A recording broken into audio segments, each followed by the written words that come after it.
Անոր եւ Որդու եւ Հույսը ամեն։ Արձոր Աստված ուքյաց մարդ մի մեկնես սրտա։ Արդ ինչ որ Աստված միացրեց, մարդը թող չբաժանի։ Սիրելի հավատացյալներ, այս բանավանը գրծած է այսօրվա, այսուր բեմից ընթերցված ճաշու ավետարանից, Մարկոսի 10-րդ գլխից։ Եկեղեցու մեր սուրբ հայրերը այս ավետարանի հատվածն են այսօր տեղադրել ճաշու ընթերցվածում, որտեղ սուրբ ավետարանիչը անդրադառնում է ամուսնության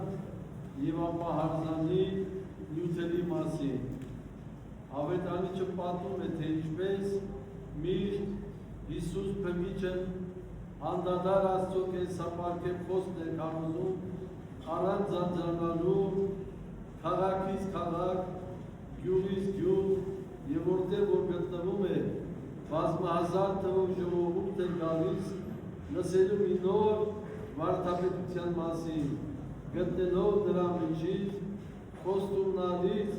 ապագա, որը տանում էր դեպի հավիտենականություն։ Սակայն ինչպես հաճախ է պատահում, բարի գործերի ընթացքին խանգարողներ միշտ պատահում են,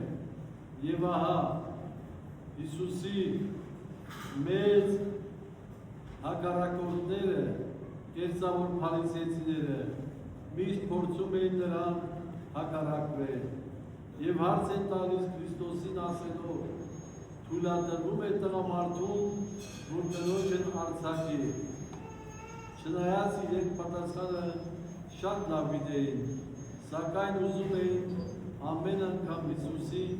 սուղակը գցել։ Մեծն վարդապետն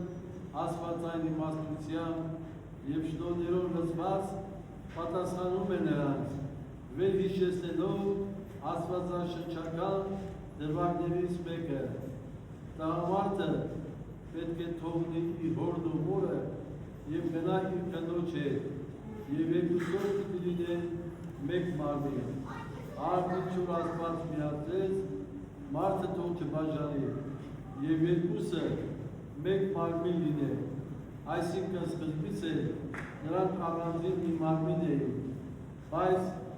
Աստծո սահմանված օրենքի համար անկատար մարմին, որդեծնության անընդունակ, իսկ ամուսնանալուց հետո Աստված կամենում է, որ նրանք լինեն մի մարմին, միմյանցից անբաժանելի, ինչպես նույն մարմնի անդամներ։ Լինելով մի մարմին պետք է լինեն և մեկ սիրտ, մեկ հոգի, ուրեմն ոչ թե երկու, այլ մեկ մարմին է։ Արդ ինչ որ Աստված միացրեց, մարդ թող չբաժանի, այսինքն ում որ Աստված միավորեց, մեկ դարձրեց, թող նրանք մարդկային վճռով և իշխանությամբ չհեռանան միմյանցից։ Նոր կապեր հաստատելով այլոց է, ամուսնությունը որքան հին, այնքան էլ ժամանակակից է, այնքան կարևոր է, որ եկեղեցու սուրբ հայրերը այն որպես 7 խորհուրդներից մեկը սահմանել են։ Էական նյութ է, որովհետև Աստծո խոսքերով, հորդորներով և խրատներով իմաստավորված է։ Դրա համար է, որ զույգերի ամուսնությունը նախ և առաջ եկեղեցու պսակի արարողությամբ պետք է կատարվի։ Այսօր և միշտ ամուսնությունը դժվար է, քանի որ մարդիկ շատ հաճախ այդ գործնական արարքը ճիշտ չեն գնահատում, այսինքն իրենց համար ավելի շատ առարկայական է, քան խորհրդավոր։ Նախընտրում են հարսանիական մեծ խնջույքները, քան եկեղեցու սուրբ պսակով աղոթելը և ըստ այդմ իրենց ապագան Աստծո վրա դնել։ Եվ ահա այդ պատճառով է, որ ամուսնացություններ շատ կան դժբախտաբար, միթե հեշտ է ամուսնալուծվելը առանց Աստծո երկրություն ունենալու, սակայն դժվար է գոյատևել ամուսնական կյանքի մեջ դժվարությունների, դժվարությունները խույս տալով չէ որ մեր քրիստոնյանիները կարդարացնեն, այլ Աստծո մեզ տրված դերով է, որ ամեն դժվարություն կհաղթահարենք։ Ինչու, սիրելի հավատացյալներ,